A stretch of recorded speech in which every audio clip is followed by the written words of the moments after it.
So this week, I've been working on this job. It's a bit of a design and build job. I really quite enjoy these kind of jobs because, you know, the client says he wants one thing, then it sort of digresses from one thing to another thing, and then it's, you know, and by the end of it, it always turns out quite well. So I'll put up some pictures and a bit of videos and that of what I've done.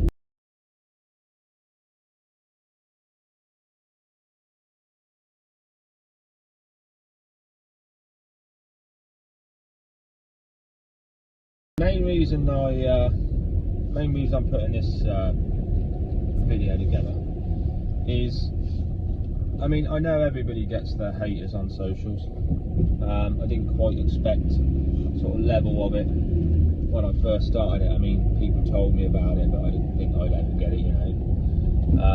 Probably a little bit naive, if I'm totally honest with you.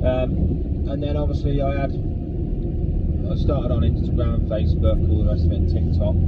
And then you know, by virtue of getting a bit of bigger following, not massive, you know, by the time I got to about 1,000, I had quite a few young lads. And you know, quite frequently I'll be answering questions and so on and so forth. And then, you know, everything then sort of moved on from there. And the only way you can sort of demonstrate things sometimes is on videos. And obviously you can't do that on Instagram, Facebook, or whatever.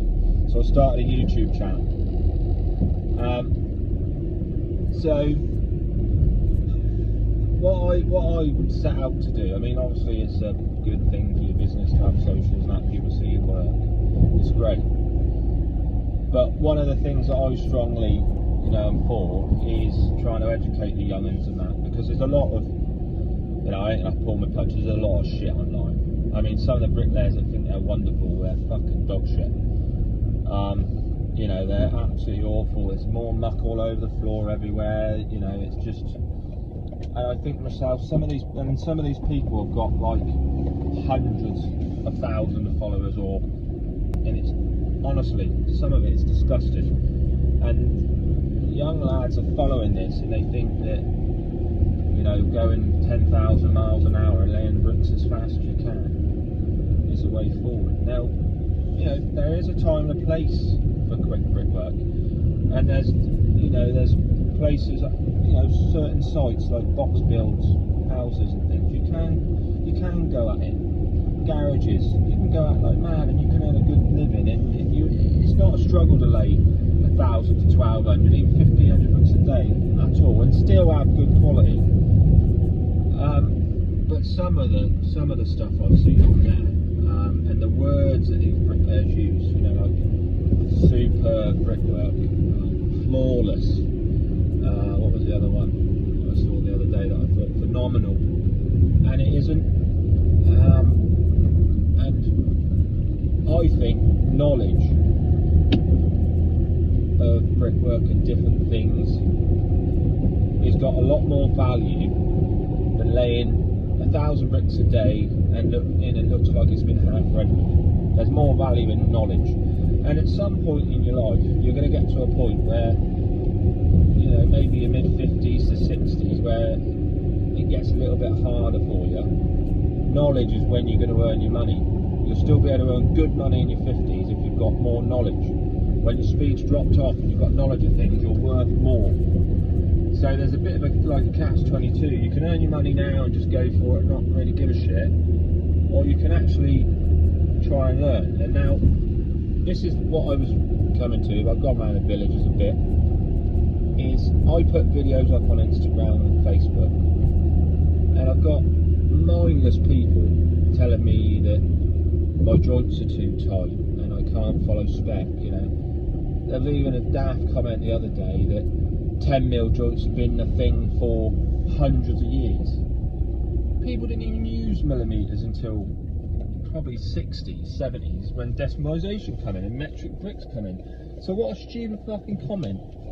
10mm joints been 100 years. When I first left school, my dad used to say, oh, you don't want them joints any bigger than about 3/8 of an inch, boy, which in millimetres is 9.5, 10mm. So to say things like they've been in hundreds of years and stuff like that.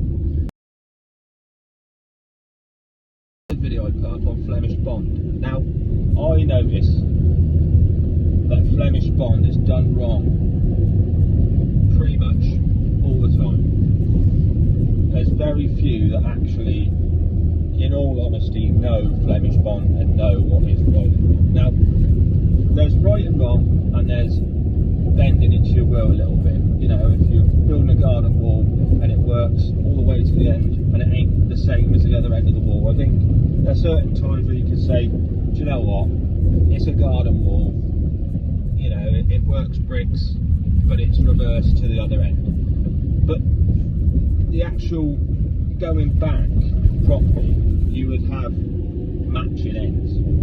So I tried to demonstrate this, and you'll see it on the video, I'll put it out. I tried to demonstrate this in one of my posts, where I'd done the bond to make sure the two reveals are the same. I've been and put up a couple of stories to highlight the fact of a house that was nearby in Flemish, just to you know, clear it up a little bit. But some of the comments were like unbelievable. I mean, they were saying, "Oh, you don't know your ass from your elbow," or "That's not Flemish bond, it's got two headers in," and stuff like that. That, you know, it doesn't make it any less Flemish bond. Flemish bond is a bond that is designed all them years ago, obviously for the strength of a 9-inch wall. But it was always done on the basis of being symmetrical. You know, you'd have one window above the other. And if you had a door, you'd have a window that would be the same width as the door above it. So that when you look at one and look at the one below, you would have a header and a closure and a stretcher over that on every course. And I've just got these mindless idiots just bombarded my socials telling me I'm doing it wrong, when I'm not. And you know, it shouldn't bother me, it shouldn't. But all these comments that they put, I mean, young lads are seeing that, and then they're thinking, well, you know, what do I believe? What do I believe? And then what they see online, for lads that haven't got the experience that we've got, that's the gospel truth until someone proves them otherwise. And the likelihood is, a lot of these bonds and a lot of these sort of detailed stuff, you know, they're going out and everything's getting more basic, so you're not getting the level of difficulty in these builds.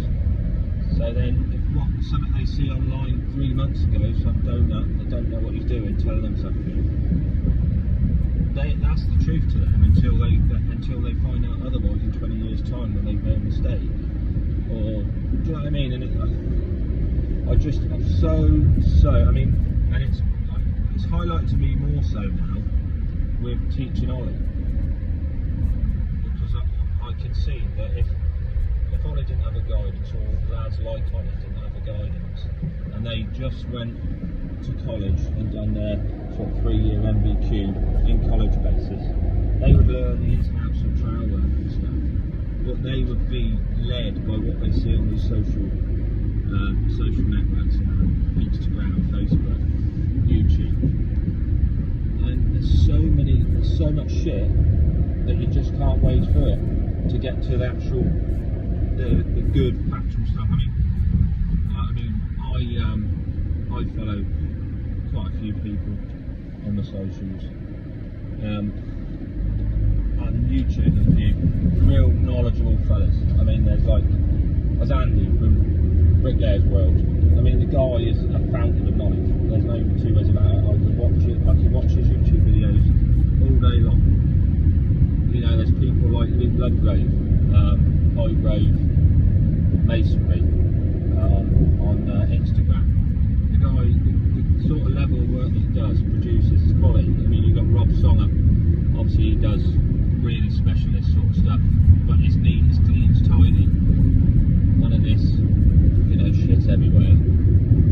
Get a trowel floor, marking outfits on the floor before they reach the wall. And it's all things like that.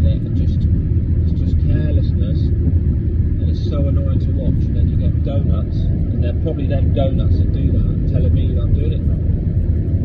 I mean, that's not what social should be about. I started the social so I could help people and even see things myself, pick up on stuff that I don't know, because I don't know everything no one does. And every day is a school day, no two ways about that.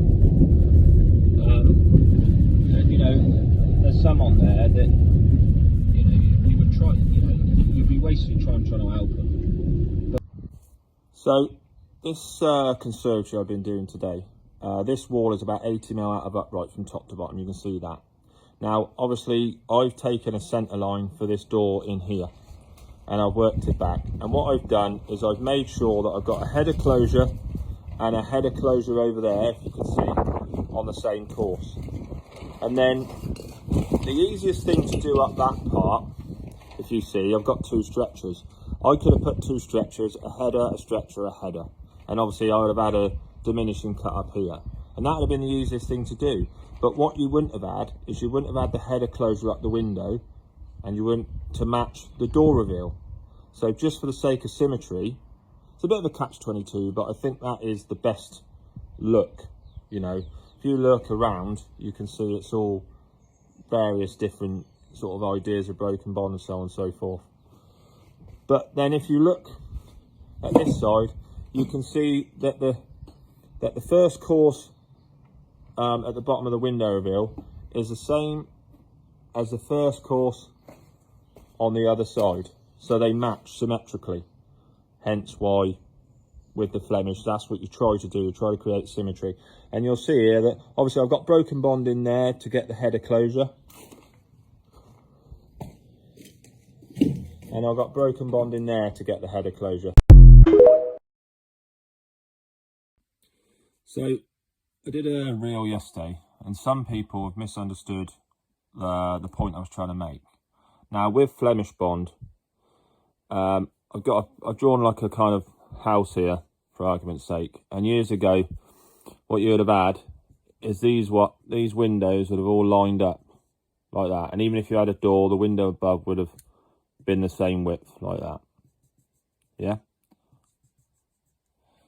so each reveal along the flank you would have set up from ground level, so your bond would have been set, so you would have had a from that point of that window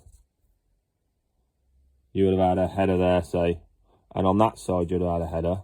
So if you had it on that one and that one, you'd have had a header on this one, and then that one, and so on and so forth. Every window would have matched. Now if you've got broken bond in here and in here, that's legitimate. It's broken Flemish bond, but it's still Flemish bond. Just because you've got a double header in doesn't make it any less Flemish bond. That's part and parcel of that. And you'd probably even have broken bond in between the windows if it didn't work. So you could, in that section, you could have 1, 2, 3, 4, 5, 6. You could have 7 bits of broken bond along one length, and that's perfectly legitimate.